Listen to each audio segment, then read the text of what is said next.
प्यारे बच्चों, स्वागत है आपका आज की इस वीडियो में।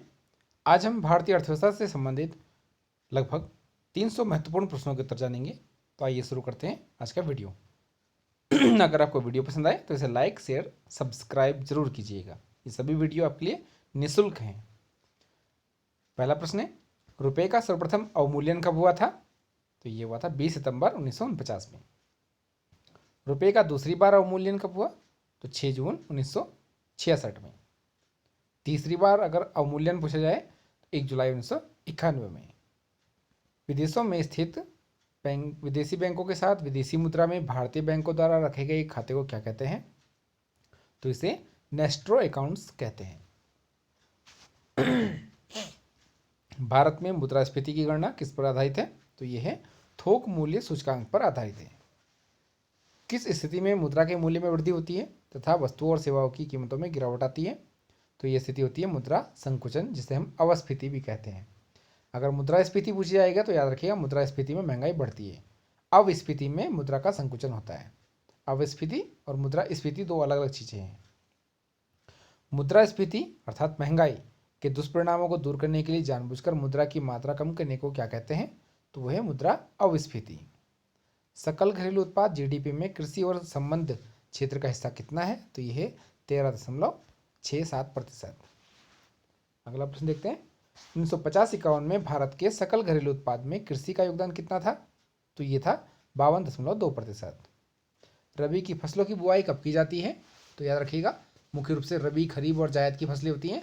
तो जो रबी की फसलें होती हैं वो अक्टूबर, नवंबर, दिसंबर में इन्हें बोया जाता है, जिसमें आपका चना या गेहूँ आते हैं। याद रखिएगा इन चीज़ों को, मटर वगैरह। रबी की फसलों में कौन कौन सी फसलें आती हैं? तो इसमें अक्टूबर, नवंबर, दिसंबर में बोई जाने वाली फसलें हैं गेहूं, जौ, चना, मटर, सरसों, आलू। ये सभी रबी की फसलें हैं। खरीफ की फसलों की बुआई कब की जाती है? तो खरीफ की फसलों की बुआई की जाती है जून, जुलाई में। इसमें जो फसलें आती हैं उनको जान लीजिए, ज्वार, बाजरा, मक्का, तिल, मूंगफली और अरहर की दाल। दलहनी फसलें भी खरीफ की फसल में आती हैं। जायद की फसलें कब पैदा की जाती हैं?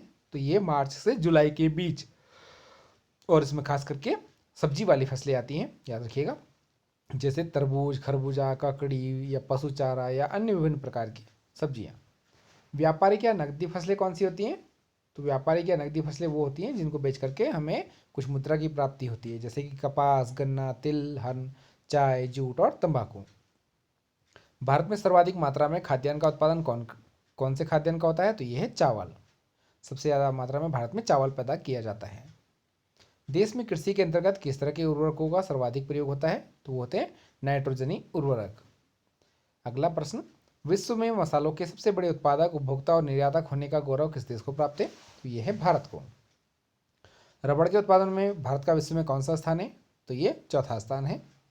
रबड़ की प्रति हेक्टेयर उत्पादन क्षमता में भारत का कौन सा स्थान है पूरे विश्व में? तो ये पहला स्थान है। हरित क्रांति में किस फसल को सबसे ज़्यादा फायदा हुआ था या वृद्धि हुई थी? तो वो था गेहूँ, और ये गेहूँ भी मैक्सिकन गेहूँ था। अगला, फिलीपींस से चावल मंगाया था हरित क्रांति में, और मैक्सिको से गेहूँ मंगाया था। याद रखिएगा। अंगूर की प्रति हेक्टेयर उपज में भारत का विश्व में कौन सा स्थान है? तो ये भी पहला स्थान है। मोटे अनाज के अंतर्गत कौन सी फसलें आती हैं? तो इसमें ज्वार, बाजरा, रागी, मक्का और जौ आती है, जो कि मोटे अनाज के रूप में इसका प्रयोग किया जाता है। कृषि के अंतर्गत ट्रैक्टर्स के उपयोग की दृष्टि से भारत का विश्व में कौन सा स्थान है? तो भारत चौथा स्थान रखता है। काली चाय का विश्व में सबसे बड़ा उत्पादक और उपभोक्ता देश कौन सा है? तो वो भारत ही है स्वयं। भारत का विश्व दुग्ध उत्पादन में कौन सा स्थान है? तो इसका फिलहाल पहला स्थान है। पहले डेनमार्क का पहला स्थान होता था। कुल पशुओं की संख्या की दृष्टि से विश्व में भारत का स्थान कौन सा है? तो वो भी इस समय दूसरा है। कुल पशुओं की संख्या की दृष्टि से विश्व में पहले स्थान पर ब्राजील है। याद रखिएगा। अगला प्रश्न, अंडों के उत्पादन में भारत का विश्व में कौन सा स्थान है? तो ये है तीसरा। विश्व का सबसे बड़ा चमड़ा उत्पादक देश कौन सा है? तो ये भारत है। ऑपरेशन फ्लड ये श्वेत क्रांति से संबंधित है, दूध से संबंधित है। इसका प्रारंभ कब किया गया था? 1970 में। डॉक्टर वर्गीज कुरियन इससे संबंधित थे, ऑपरेशन फ्लड से। तो 3 प्रश्न से बन जाते हैं कि इसका संबंध किससे? तो दूध से। और इसके सूत्रधार कौन थे या जनक कौन थे श्वेत क्रांति के? तो वो थे डॉक्टर वर्गीज कुरियन। श्वेत क्रांति को ही ऑपरेशन फ्लड के नाम से जाना जाता है। विश्व में समुद्री मत्स्य उत्पादन में भारत का कौन सा स्थान है? तो यह है छठा स्थान। अगला प्रश्न, विश्व में अंतर्देशीय मत्स्य उत्पादन में भारत का कौन सा स्थान है? तो ये दूसरा स्थान है। मोती देने वाली मछलियाँ कहाँ पाई जाती हैं? तो ये मन्नार की खाड़ी में पाई जाती है। यहाँ ध्यान रखिएगा, मोती सीपी से प्राप्त होता है, सीप। सर्वाधिक समुद्री मछलियाँ किस राज्य में पकड़ी जाती हैं? तो ये गुजरात में पकड़ी जाती हैं। ताजे पानी की सबसे सर्वाधिक मछलियाँ किस राज्य में पकड़ी जाती हैं? तो ये पकड़ी जाती हैं आपके पश्चिम बंगाल में। कुल मछली उत्पादन में कौन सा राज्य है जो पहले स्थान पर है? तो वो भी पश्चिम बंगाल ही है। श्वेत क्रांति का संबंध किस चीज़ से है? तो याद रखिएगा, दुग्ध उत्पादन से है। अभी हमने बात की थी ऑपरेशन फ्लड के बारे में। डॉक्टर वर्गीस कुरियन श्वेत क्रांति के जनक थे। पीली क्रांति का संबंध किससे है? तो ये तिलहन उत्पादन से संबंधित है, तिलहनी फसलें जैसे कि सरसों वगैरह। भारत में सबसे पहले किस बैंक की स्थापना की गई थी? तो बैंक ऑफ हिंदुस्तान की स्थापना की गई थी 1770 में। बैंक ऑफ बंगाल की स्थापना कब की गई? ये 1806 में स्थापित किया गया। और बैंक ऑफ बॉम्बे की स्थापना की गई थी 1840 में। बैंक ऑफ मद्रास, ये अक्सर एग्जाम में पूछा जाता है, इसकी स्थापना कब की गई थी? 1843 में। Bank of Madras, bank of Bombay, bank of Bengal को आपस में मिलाकर किस बैंक की स्थापना की गई थी? तो वो था imperial bank of India. Imperial bank of India की स्थापना इन तीनों को मिलाकर के कब की गई थी? 1921 में। इंपीरियल बैंक ऑफ इंडिया का राष्ट्रीयकरण कब किया गया? 1955 में। इंपीरियल बैंक ऑफ इंडिया का नया नाम क्या है? तो यह है भारतीय स्टेट बैंक। तो आप लोगों को एक बात समझ में आई होगी कि जो भारतीय स्टेट बैंक है इसका पुराना नाम था इंपीरियल बैंक ऑफ इंडिया, और इंपीरियल बैंक ऑफ इंडिया बना था मद्रास, बॉम्बे और बंगाल के बैंकों को मिलाकर। इलाहाबाद बैंक की स्थापना कब हुई? ये हुई थी 1865 में। अगला प्रश्न देखते हैं, भारतीयों द्वारा संचालित पहला बैंक कौन सा था? तो वो था Awadh commercial bank. Awadh commercial bank की स्थापना कब की गई थी? 1881 में। पूर्ण रूपेण भारतीयों का पहला बैंक कौन सा था? तो ये था पंजाब नेशनल बैंक। भारतीय रिजर्व बैंक ने कार्य करना कब प्रारंभ किया? जो आरबीआई है हमारा, तो ये था 1 अप्रैल 1935 में। मुंबई में इसकी स्थापना हुई थी। भारतीय बैंकिंग अधिनियम कब पारित किया गया? तो ये 1949 में पारित किया गया। 6 बड़े व्यापारिक बैंकों का राष्ट्रीयकरण कब किया गया था? तो 1980 में इंदिरा गांधी के टाइम पर किया गया था। भारतीय बैंकिंग अधिनियम कब पारित किया गया? 1949, और राष्ट्रीयकरण 1980। प्रत्येक अनुसूचित वाणिज्यिक बैंकों को अपनी जमा का एक निश्चित अंश भारतीय रिजर्व बैंक के पास नगद रूप में रखना अनिवार्य है। इसे क्या कहते हैं? तो इसे कहते हैं CRR, करंट रिजर्व रेशियो, या नगद आरक्षित अनुपात। राष्ट्रीय साख परिषद की स्थापना कब की गई थी? तो ये थी 22 दिसंबर 1977 में। भारतीय ऋण गारंटी अधिनियम की स्थापना कब की गई? 1971 में। भारतीय ऋण गारंटी अधिनियम का नाम बदलकर जमा राशि बीमा एवं ऋण गारंटी निगम DIGCGC कब किया गया? तो 1978 में इसको किया गया। भारतीय रिजर्व बैंक ने बचत बैंक खातों पर ब्याज की दरों का विनियमन कब समाप्त कर दिया? तो 25 अक्टूबर 2011 में इसको समाप्त कर दिया गया। नेशनल इलेक्ट्रॉनिक्स फंड ट्रांसफर, जिसको हम निफ्ट भी कहते हैं, NEFT, निफ्टी, देश में कब लागू किया गया? तो ये 2005 में लागू किया गया था, अक्टूबर 2005 से। NEFT, नेफ्ट, जिससे आप फंड ट्रांसफर करते हैं, पैसे को ट्रांसफर करते हैं नेफ्ट के द्वारा। भारतीय प्रतिभूति व्यापार निगम की स्थापना कब की गई? 1994 में। भारत की पहली depository national securities depository limited NSDL की स्थापना कब की गई? तो ये 1996 में की गई थी, 8 नवंबर 1996। देश की दूसरी depository central depository services limited CDSL की स्थापना कब की गई? फरवरी 1998 में। बॉम्बे स्टॉक एक्सचेंज यानी कि सूचकांक, इसमें सेंसेक्स कब शुरू किया गया? तो 1986-87 में सेंसेक्स का प्रारंभ हुआ था। बॉम्बे स्टॉक एक्सचेंज का सूचकांक कितने शेयरों के मूल्यों पर आधारित है? तो ये 30 शेयरों के मूल्यों पर आधारित है। भारतीय प्रतिभूति एवं विनियामक बोर्ड SEBI, इसकी स्थापना 12 अप्रैल 1988 को की गई थी। SEBI को संवैधानिक संस्था का दर्जा कब प्रदान किया गया? तो 1992 में इसको दर्जा प्रदान किया गया था।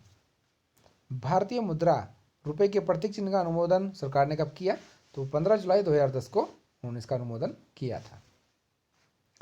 जो डाक सामग्री होती है, डाक टिकट होते हैं, जुडिशियल या नॉन जुडिशियल स्टाम्प पेपर होते हैं, रिजर्व बैंक और स्टेट बैंक के चेक होते हैं, बॉन्ड, NSC, किसान विकास पत्र, पोस्टल ऑर्डर, पासपोर्ट, सुरक्षा दस्तावेज, प्रॉमिस नोट्स, ये सब कहाँ छापे जाते हैं? तो याद रखिए, इंडिया सिक्योरिटी प्रेस में छापे जाते हैं, और ये आपके नासिक रोड महाराष्ट्र में स्थित है। आगे, बैंक जो रुपये छापता है, नोट छापता है, वो नोट कहाँ छापे जाते हैं? तो करेंसी नोट प्रेस है, नासिक रोड महाराष्ट्र में। सिक्योरिटी पेपर मिल कहाँ स्थित है? तो ये होशंगाबाद मध्य प्रदेश में स्थित है। सरकारी टकसालें किन किन शहरों में है? तो ये मुंबई, कोलकाता, हैदराबाद और नोएडा में है, जहाँ की मुद्रा की ढलाई की जाती है, मुद्रा छपती है। एग्जाम में कई बार पूछ लिया जाता है 20 से कि प्रथम पंचवर्षीय योजना कब समाप्त हुई या पांचवी योजना में क्या विशेषता रही या कब योजना अवकाश रहा। उसी तरह से यहाँ एक प्रश्न पूछा गया है, छठी पंचवर्षीय योजना कब समाप्त की गई, तो ये 1980 में इसको समाप्त किया गया था। अगला प्रश्न, जनता पार्टी सरकार द्वारा पेश की गई छठी योजना को किस सरकार के समय से पहले ही समाप्त कर दिया, तो कांग्रेस सरकार ने समय से पहले ही इसको समाप्त कर दिया था। अगला, कांग्रेस सरकार द्वारा लागू छठी पंचवर्षीय योजना की अवधि क्या निश्चित की गई थी, तो ये थी 1980 से 1985 तक। छठी पंचवर्षीय योजना में किस बात पर विशेष बल दिया गया, तो ये बल दिया गया था गरीबी निवारण और रोजगार उन्मूलन में। याद रखिएगा 1984 में इंदिरा गांधी उस समय प्रधानमंत्री थी, उनकी हत्या भी हो गई थी इसी छठी योजना के टाइम पर। किस पंचवर्षीय योजना के दौरान रोजगार मापने के लिए मानक व्यक्ति वर्ष स्टैंडर्ड पर्सन ईयर को अपनाया गया, वो था छठी पंचवर्षीय योजना। ग्रामीण बेरोजगार उन्मूलन से संबंधित कार्यक्रम IRDP, NREP, ट्राइसेम, द्वारका, RLEGP किस योजना में लागू किए गए, तो ये सभी आपकी छठी योजना के प्रोग्राम थे। अगला प्रश्न देख लेते हैं, किस योजना को पर्सपेक्टिव प्लानिंग कहा गया, तो छठी योजना थी ये। सातवीं पंचवर्षीय योजना की अवधि क्या थी, 1986 से 1991। अगला, सातवीं योजना का प्रमुख उद्देश्य क्या था, तो इसका उद्देश्य था आधुनिकीकरण करना। याद रखिएगा इस समय भारत के प्रधानमंत्री राजीव गांधी थे। अगला प्रश्न, कौन सी योजना उदारीकृत अर्थव्यवस्था के रूप में वर्णित जॉन W मुलर के मॉडल पर आधारित थी, तो ये थी आठवीं योजना। आठवीं पंचवर्षीय योजना की अवधि क्या थी, 1992 से 1997। आठवीं पंचवर्षीय योजना पहले कब से कब तक लागू होनी थी, तो 1990 से इसको लागू होना था। भारत में आठवीं योजना के पश्चात योजना अवकाश के वर्ष कौन कौन से रहे, तो 1990 से 91, 91 से 92।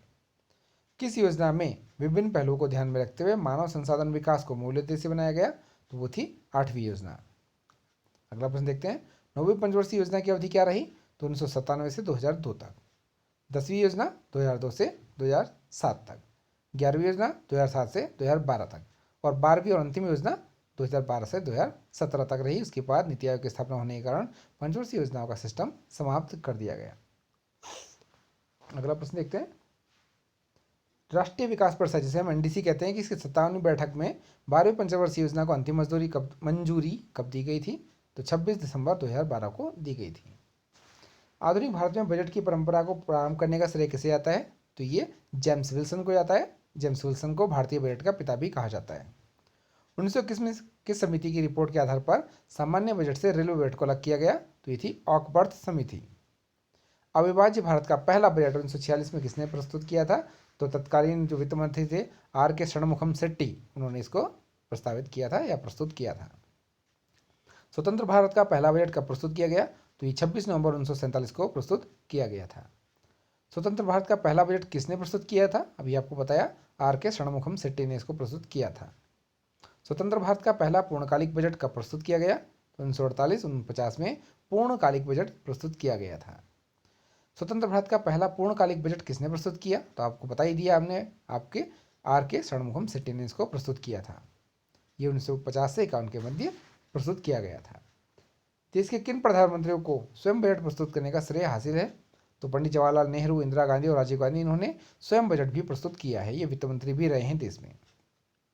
देश में शून्य आधारित बजट प्रणाली की परंपरा किसने प्रारंभ की, तो ये थी राजीव गांधी के द्वारा डाली गई परंपरा। इसमें जो आधार होता है बजट का, वो शून्य मान लिया जाता है, 0। देश में आज तक वित्त मंत्रालय का कार्यभार संभालने वाली एकमात्र महिला कौन रही, यानी कि एकमात्र महिला प्रधानमंत्री जो कि वित्त मंत्री भी रही, तो वो थी इंदिरा गांधी।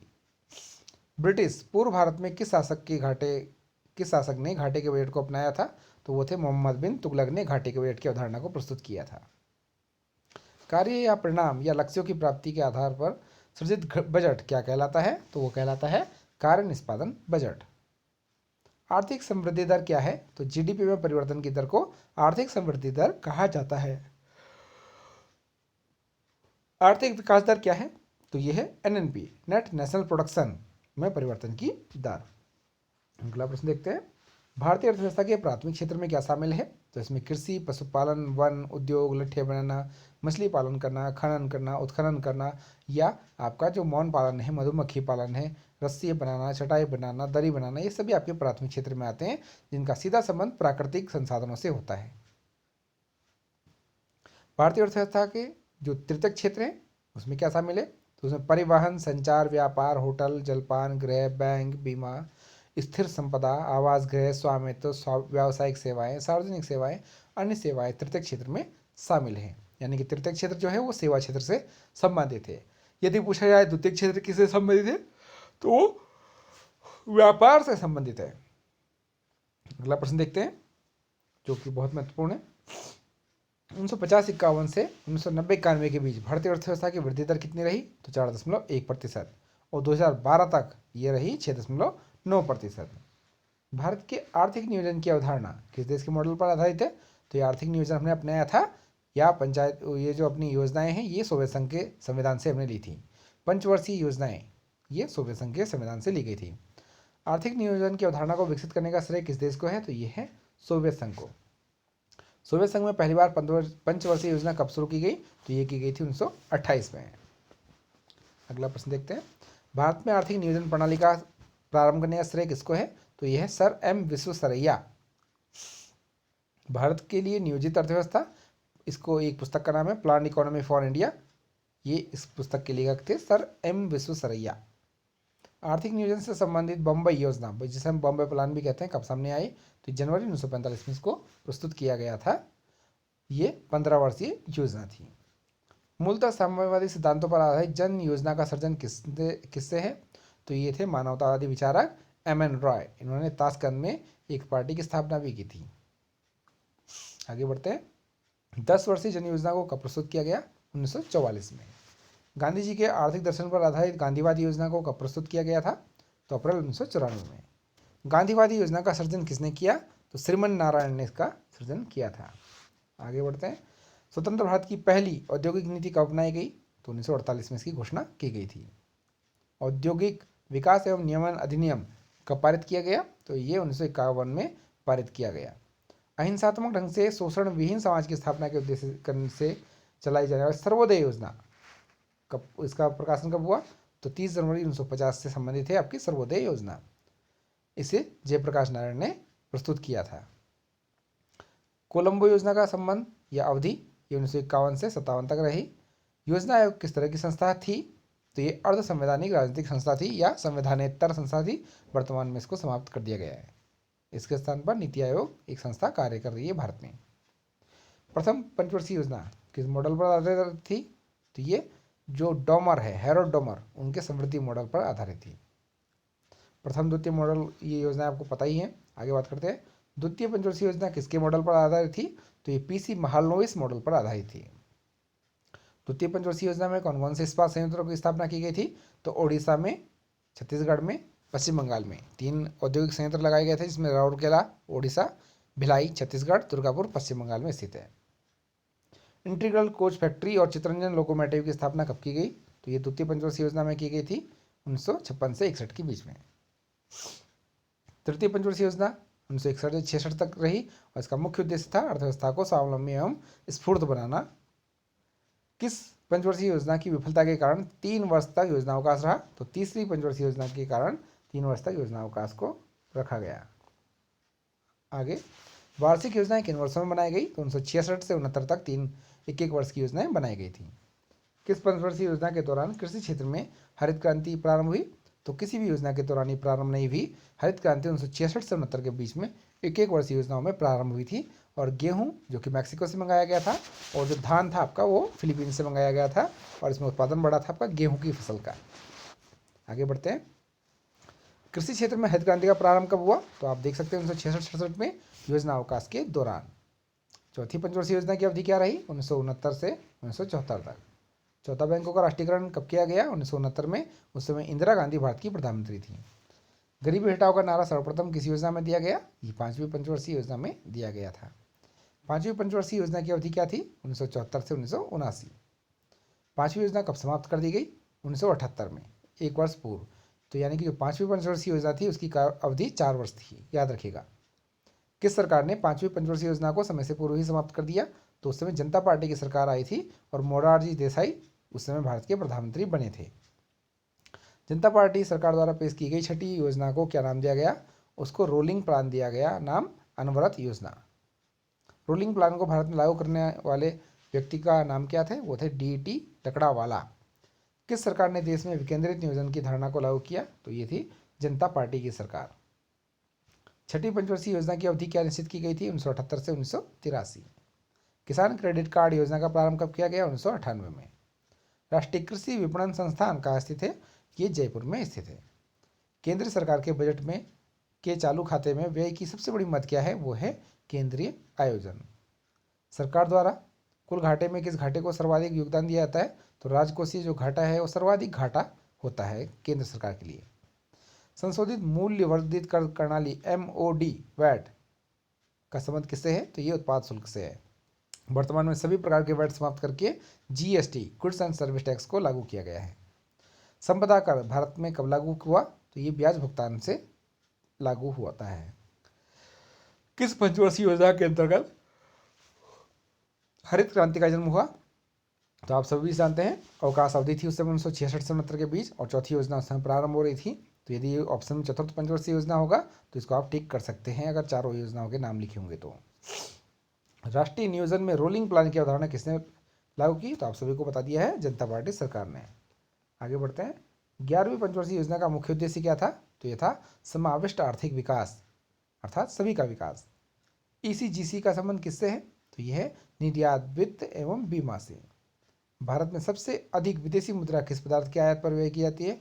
तो वह है पेट्रोलियम, पेट्रोल डीजल जिसको आप अब जानते हैं। भारतीय विदेशी व्यापार संस्थान कहाँ स्थित है? तो ये नई दिल्ली में स्थित है। भुगतान संतुलन किसमें निहित होता है? दृश्य व्यापार, अदृश्य व्यापार और ऋण में निहित होता है। विदेशी विनिमय प्रबंध अधिनियम कब लागू किया गया? 2003 में। वित्त आयोग का गठन संविधान के किस अनुच्छेद के अंतर्गत किया गया? ये अनुच्छेद 280 के अंतर्गत किया गया। वित्त आयोग का अध्यक्ष किसे बनाया गया था? अभी कुछ समय पहले डॉक्टर विजय केलकर को उसका अध्यक्ष बनाया गया था। 14वें वित्त आयोग के अध्यक्ष कौन थे? डॉक्टर वेणुगोपाल रेड्डी। वर्तमान में 15वां वित्त आयोग का अध्यक्ष है NK सिंह, जो कि 2015 से 21 के आसपास इस समय शायद, और आगे 25 तक चल रहा है। 15वें वित्त आयोग का अध्यक्ष पूछा जाएगा तो डॉक्टर NK सिंह हैं वर्तमान में। भारतीय रुपये का पहचान चिन्ह किसने बनाया? तो ये D उदय कुमार ने इसको बनाया था। सबला योजना का दूसरा नाम क्या है? राजीव गांधी किशोरी अधिकारिता योजना। काम के बदले अनाज कार्यक्रम कब प्रारंभ किया गया? 1977-78 में। अंत्योदय योजना का प्रारंभ कब हुआ? ये 1977-78 में प्रारंभ की गई थी। भारत की कौन सी पंचवर्षीय योजना समय से पहले समाप्त हो गई? तो आपको पहले ही बता चुके हैं, तीसरी पंचवर्षीय योजना समय से पहले समाप्त हो गई थी। और चौथी योजना भी, सॉरी, पांचवी योजना भी 4 वर्ष के लिए चली थी। बैंकों का बैंक भारतीय रिजर्व बैंक। अगला, बीमा विनियामक एवं विकास प्राधिकरण, इसका मुख्यालय कहाँ स्थित है? तो ये है हैदराबाद में। जिस विदेशी मुद्रा में शीघ्र देशांतरण की प्रवृत्ति हो उसे क्या कहा जाता है? तो उसे कहा जाता है गर्म मुद्रा, जो शीघ्र से देशांतरण उसका हो जाए, अति शीघ्र। MCX SX क्या है? ये एक स्टॉक एक्सचेंज है। भारतीय रिजर्व बैंक के द्वारा नकद कोष अनुपात में कमी की जाती है, तो इसका साख पर क्या प्रभाव पड़ता है? तो साख में वृद्धि होती है, अर्थात साख में ऋण या विश्वसनीयता में वृद्धि होती है। 1 रुपये के नोट पर किसके हस्ताक्षर होते हैं? याद रखिएगा, हमेशा एग्जाम में पूछा जाता है यह प्रश्न, वित्त सचिव के। बाकी अन्य नोटों पर गवर्नर के हस्ताक्षर होते हैं।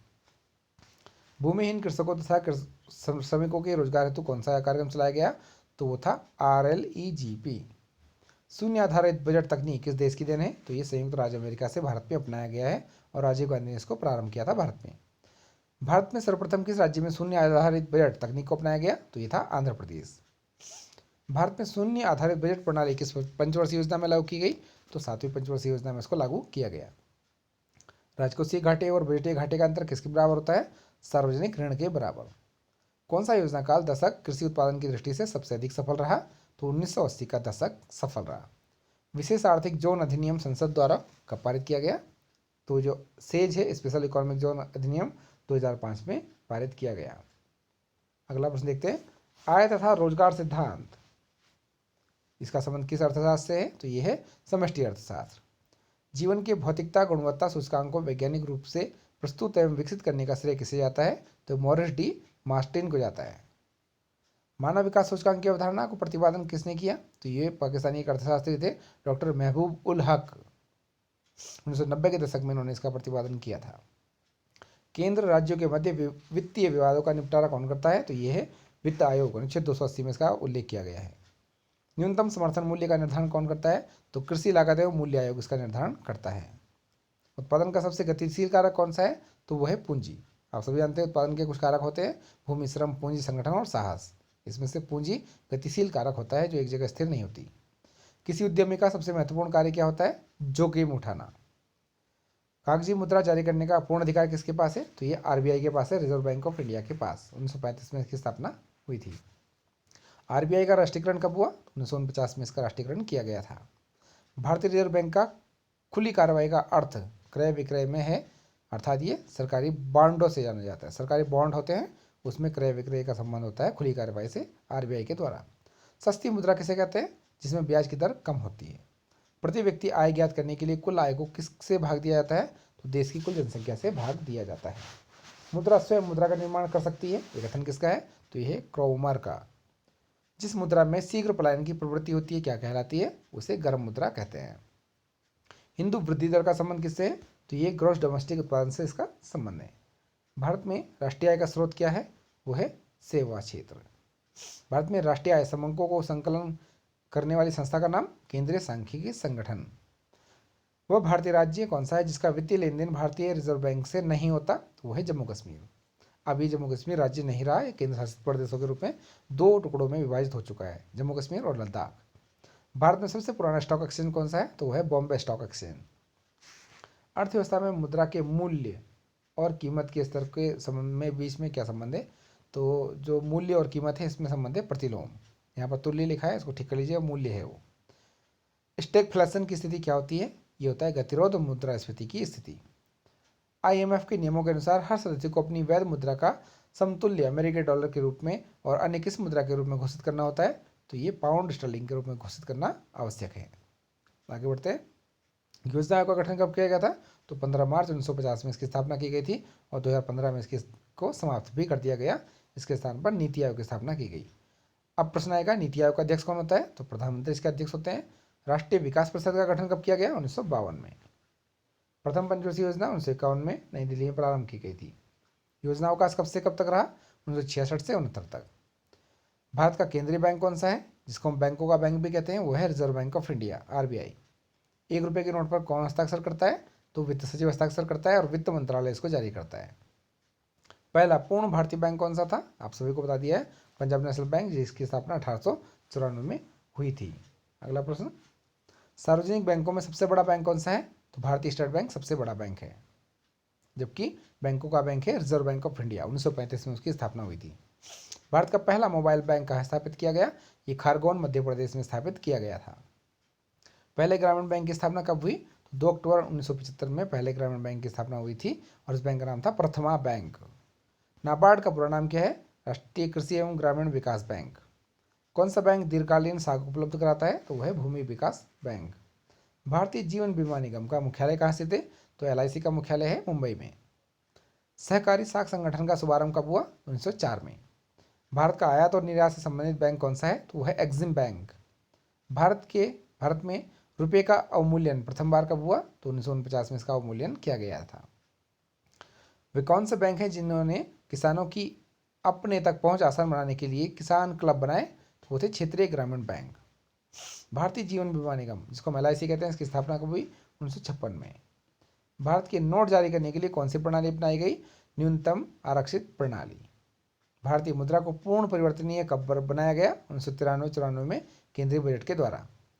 आरबीआई का मुख्यालय कहाँ स्थित है? तो 1935 में इसकी स्थापना हुई थी। इसका मुख्यालय मुंबई में स्थित है। किसी वस्तु को बेचने वाले बिंदु को अर्थशास्त्री क्या कहते हैं? तो वो होता है उपभोग बिंदु। प्रत्यक्ष विनिमय क्या है? वस्तु विनिमय और मुद्रा विनिमय का योग। मुद्रा के माध्यम से किया जाने वाला विनिमय कौन सा है? वो है क्रय विक्रय। प्यारे बच्चों, आज हमने लगभग 300 प्रश्नों के उत्तर जाने। शॉर्ट प्रश्न है, बहुत जल्दी जल्दी इनका उत्तर अगर आप सुन समझ गए होंगे तो ये आपके लिए भविष्य में एग्जाम में बहुत उपयोगी सिद्ध होंगे। आशा है ये वीडियो आपके लिए उपयोगी सिद्ध होगा। अगर इसी प्रकार की वीडियो आपको चाहिए, आपको इसका परीक्षाओं में लाभ उठाना है, तो इस वीडियो को लाइक शेयर सब्सक्राइब कीजिएगा। आपके उज्जवल भविष्य की शुभकामनाओं के साथ, निःशुल्क शिक्षण के साथ आज के लिए इतना ही। धन्यवाद।